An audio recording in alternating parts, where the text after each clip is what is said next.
Suppose what Oscar believed in as he died, in spite of your protestations, suppose it's all true, and you walk up to the pearly gates and you are confronted by God.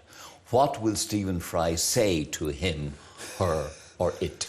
I will basically, what's known as theodicy, I think. I'll say, bone cancer in children? What's that about? How dare you? How dare you create a world in which there is such misery that is not our fault? It's not right. It's utterly, utterly evil.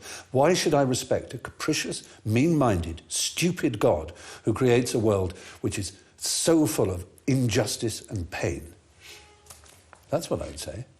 And you think you're going to get in on No, that? but I wouldn't want to. I wouldn't want to get in on his terms.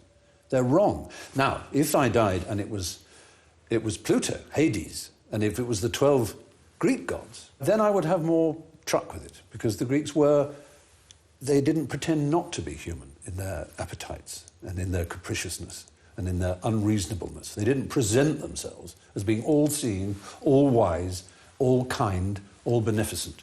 Because the God who created this universe, if it was created by God, is quite clearly a maniac, utter maniac, totally selfish. We have to spend our life on our knees thanking him? What kind of God would do that? Yes, the world is very splendid, but it also has in it insects whose whole life cycle is to burrow into the eyes of children and make them blind. They eat outwards from the eyes. Why? Why did you do that to us?